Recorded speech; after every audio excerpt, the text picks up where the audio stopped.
Wow, I get the after lunch slot, which means I have to make sure none of you fall asleep. You're all paying attention and you're all with me. So that's my aim of this presentation, is to make you not fall asleep. So if we can just flip over to the slides which I've got coming on. I find it fascinating when I deliver speeches, because one of the things I find most difficult about this area of prop tech is it changes ever so quickly. There have been times when I've delivered speeches and I will be sitting down to be called to come and deliver a speech, and I'll have a message, I'll have a tweet, I'll have a WhatsApp saying, "James, have you seen this?" And it fundamentally changes exactly what I'm talking about. And it's been no different this time. Sachin very kindly invited me over here to this wonderful city, and I came here thinking I would deliver one speech. And last night, having been to Bats with Sachin and had a little glass of wine, my speech fundamentally changed, because I realized you guys are in a very, very, very different space to what I'm used to. Ordinarily, when I deliver speeches in the UK, in US, and mainland Europe, I struggle because the audience that I'm dealing with do not understand a word of what I'm talking about. They don't understand technology and its impact on the property market.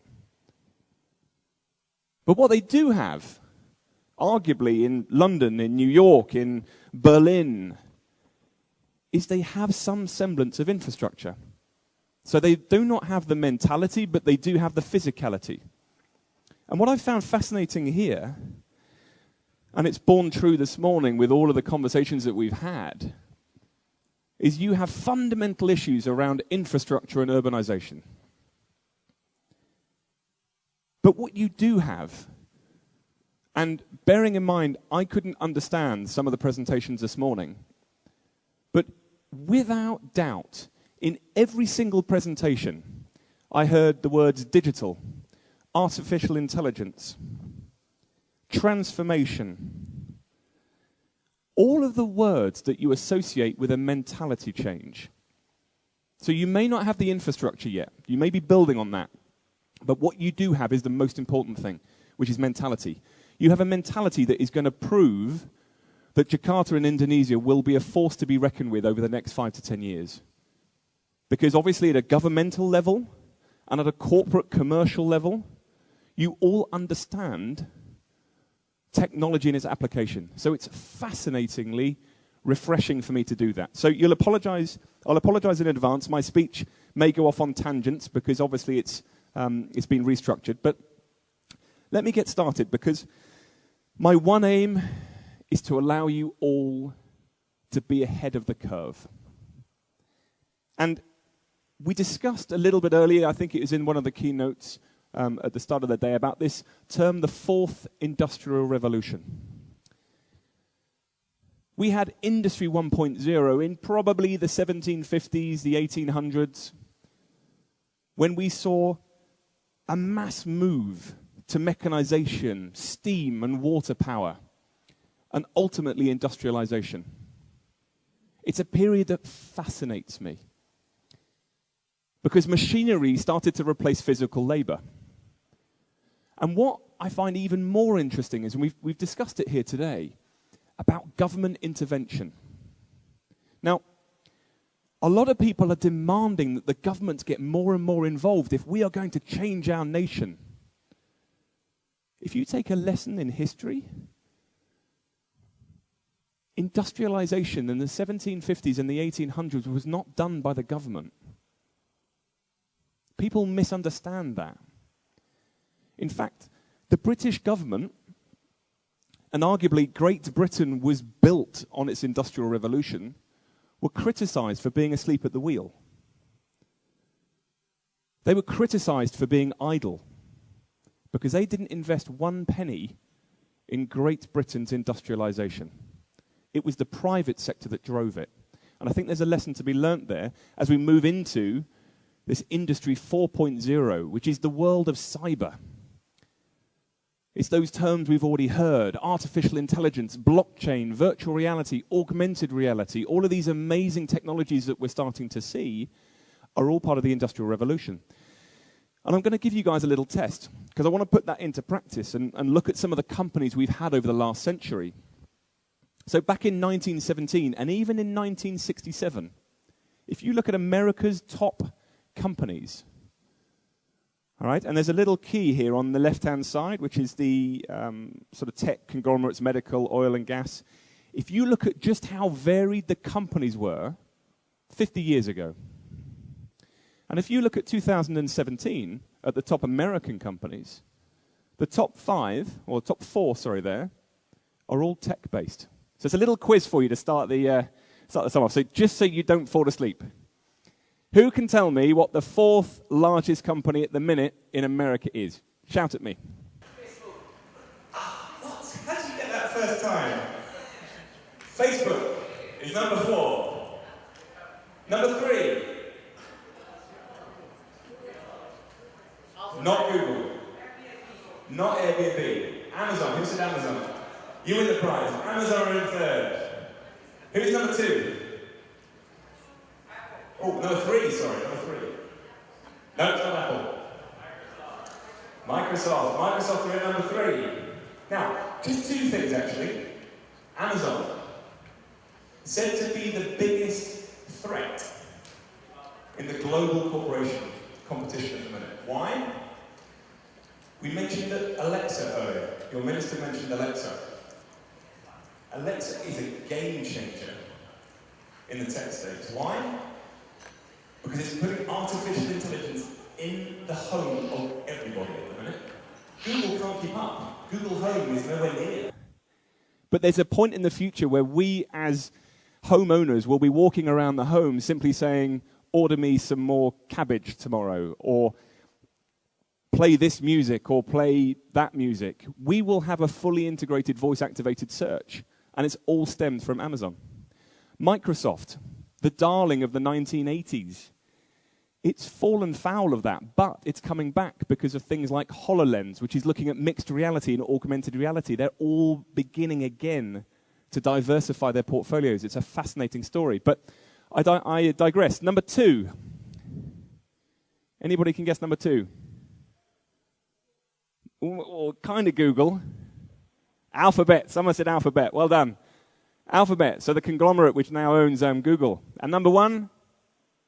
Apple. Okay. That's my test over. You're awake. So brilliant. Lovely. So that's 100 years of American companies. But the point is, those top 5 are all tech. Why does that matter? Because prop tech is starting to revolutionize our sector. And I just want to spend a little bit of time. This is the global investment in the venture capital world around prop tech. And you can see this trend line growing from 2013 all the way up. So this was $1.4 billion was invested in one quarter in 2016. It took the global investment to nearly $3 billion. And it's not just the size of the investment that matters, but you can see on these numbers up here that you've got about 7 or 8 quarters of consistent deals, over 60 deals every single quarter. Because the venture capital world has started to understand that all of us here in this room are part of the largest asset class in the entire world. The property market, according to Savills, is worth $217 trillion. All of us in this room are part of how real estate technology can start to impact that. Now, interestingly, when you're looking at APAC as a region, its result is actually responsible for 60% of all investment. Now, if you strip out China, because China is actually 41% of all investment in prop tech at the minute. But the one thing, and this is the one opportunity I will give all of you about prop tech, is it's all one-dimensional. APAC is fundamentally centered around one thing, which is search and listings and brokerage. iProperty, Property Guru. In the US, in Europe, the way that we are investing is far more versatile. It's far more along the sort of the horizontals of the property journey. It's investing in AI. It's investing in co-working and co-living. So the one thing I would say for anybody here who are looking at investing in this sector is diversify away from this one-dimensional approach that you currently have. And I think what we also need to understand is it's not just about investment. It's also about interest.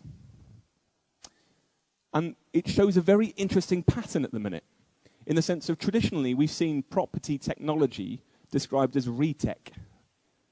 And you can see on this is an analysis, by the way, of Google Trends.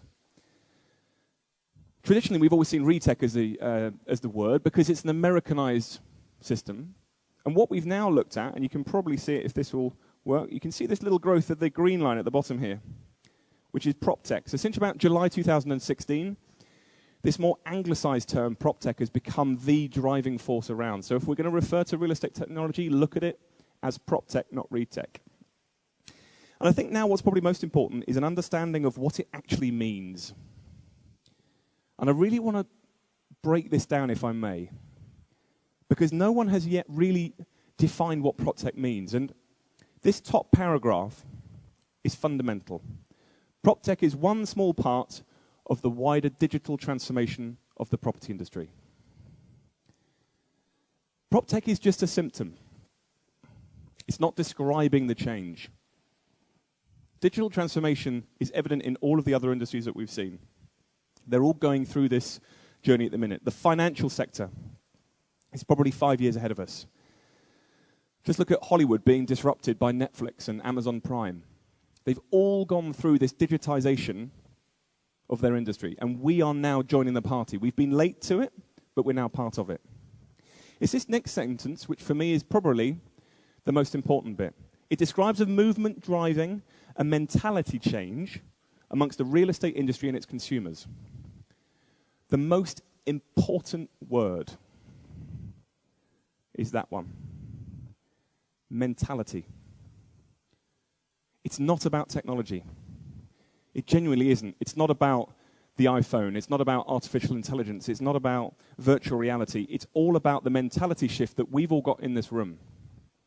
And why is that? Because 10 years ago, the iPhone came out. 10 years ago, the Kindle came out. 20 years ago, Google started.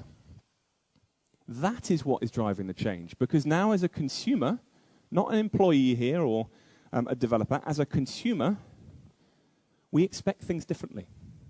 We expect things to be instantaneous and immediate. We want instantaneous feedback on what we're doing. It's driving the change in the real estate industry. Lastly, regarding technology-driven innovation in the data assembly, transacting, and design of buildings and cities.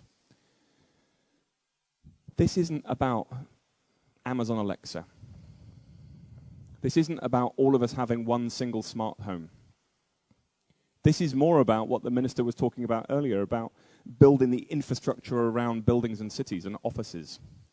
That is what will drive PropTech at the heart of every single home, every single business, and ultimately every single government and country. That is how big we're talking about. The problem is, how do we make sense of it? This is just a map of some of the PropTech businesses that are based out of the UK. We tried to map it recently. We ended up finding nearly 300 PropTech businesses, which we segmented into 27 different areas of the real estate industry that were trying to be disrupted and changed. It's fundamentally difficult to try to interpret. To put that into your region, just in terms of venture capital funding, there have been nearly 180 firms that have received the funding. It's by coming to these sorts of events, understanding that there is something happening, that is the way that you will start to make sense of it all.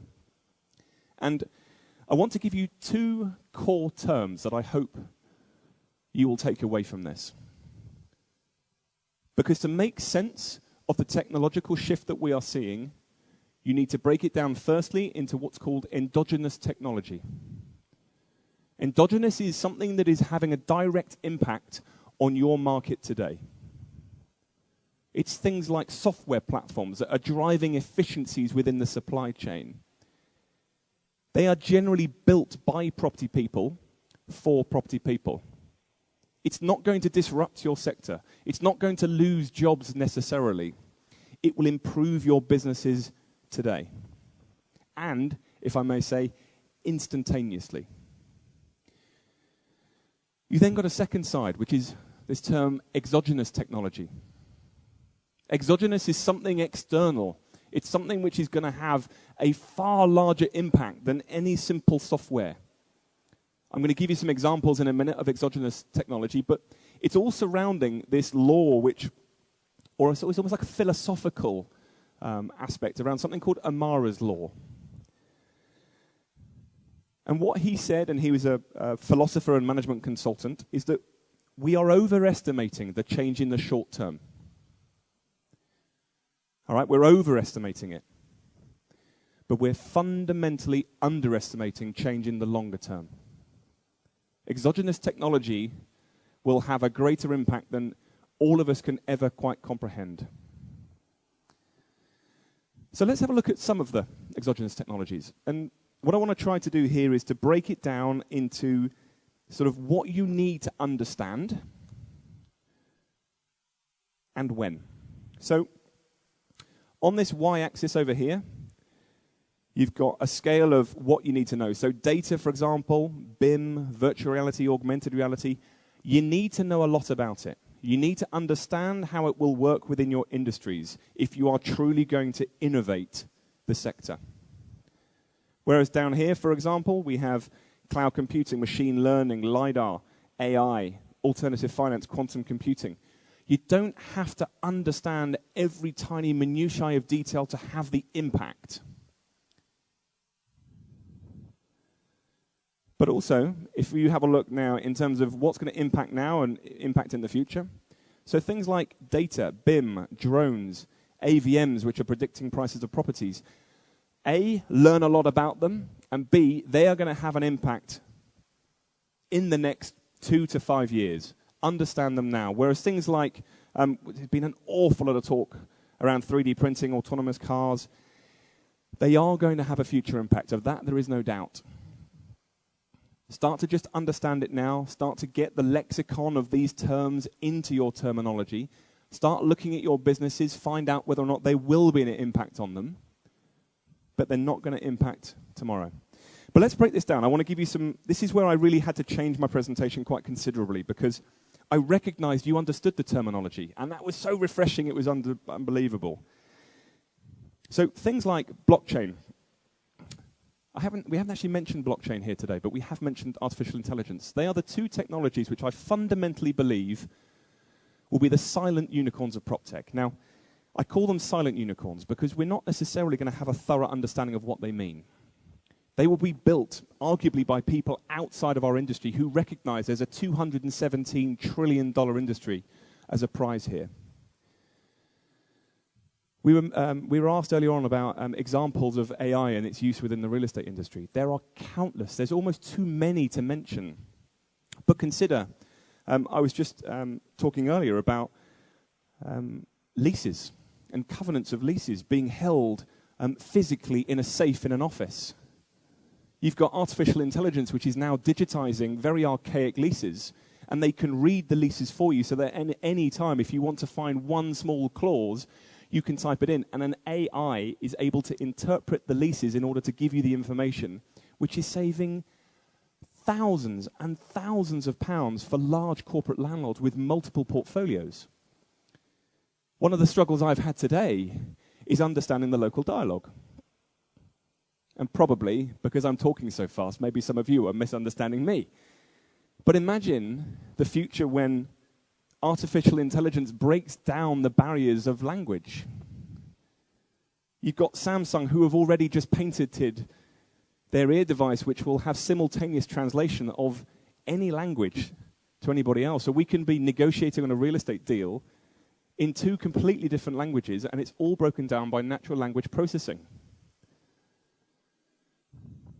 Blockchain. We've talked a lot about corruption today. When you think 70% of the world's land title is questionable, blockchain is arguably one of these technologies which could fundamentally give those underprivileged and poor people an opportunity to mortgage the land that they've got, because they can start to build a full transparency on the land titles they have. And they will then embed it within the blockchain, which is immutable. It can't be hacked. You can use blockchain to register and organize anything, any money transfer, any land transfer. And we'll come on to it a little bit later in an example I give. But those two technologies, really please understand them. Give you another example. We've talked a little bit about robots, but robots are going to define our lives, our everyday lives. We've already started to see an impact on the property market. We've already started to see Amazon, about 2 or 3 years ago, bought out a company called Kia Robots. And they are now instrumental in all of their warehouse logistics, fundamentally changing the logistics industry. We've got, only about a week ago, Walmart announced a combination of using robots and artificial intelligence, where they will have robots going through all of their stores, analyzing the stores, and analyzing the shelves and seeing what's in stock and what's not in stock, and giving instant feedback, feeding into their databases to be able to update all of their stock in live and real time using artificial intelligence and robots. Let's talk about the good news off the back of this in terms of your positioning, Indonesia. This is, I don't know how clear it is on here, but this is a digital evolution index which was built this year. And it basically breaks down all of the different countries in terms of how able you are and how much potential you've got to sort of evolve as a sector. Now, I'm going to put you out your misery. I can see people going like this. Indonesia is in what's called the breakout area. Now, what that means is the people in this bottom right-hand corner, Bolivia, who else have we got? Bolivia, Philippines, Kenya, Colombia, Mexico, Indonesia, India, Cameroon. You have more potential than most. Why? Because actually, you're quite digitally evolved. You're quite digitally astute. But what lets you down is around this point of your infrastructure, internet speed, mobile adoption, and that's relatively simple to break through. If your government and your corporations can come together and work together, you have the possibility, and if you look, 2 of the big positions here are Singapore and UAE. This is where you want to be, in the standout section. Now, Singapore has got a slower rate of evolution than you guys have, but they have a better infrastructure. You work on that together, you will solve all of the issues that Jakarta have, and you will push yourself up into the standout position. And ultimately, this was a report that was written by KPMG recently, saying that there's a clear risk to all of us around PropTech, which is players which do not convert their acceptance of PropTech into adoption will be overtaken by rivals that do. I'm going to put this to you. It's not just about PropTech. It's not just about you as corporations and developers here in this room. It's on a country level. You have the ability to force tremendous change as a country, and I urge you all to do it. Now, before I leave you, I want to do one little test, and this is just to make sure everyone's still awake before I go, because one of the things I can't stand about speaking is I get an opportunity to speak to all of you, but you don't get a chance to tell me. So I have one question for you, and I want to see if we can get it answered. And you're going to answer by standing up. Okay? My one question to you, in fact, I've got 3 questions, but the first question, please stand up if you believe technology will impact your career in the next 10 years. So please stand up and stay standing if you believe technology will impact your career, your personal career, in the next 10 years. Okay, so stay standing once you're standing. So 95% of you believe it will impact your career. Okay, good. Stay standing. I'm going to add one more question to this. If you believe technology will impact your career positively, all right, if you believe technology will impact your career positively, sit down. If you believe it will impact it negatively, stay standing. Okay. That's pretty impressive. Very good.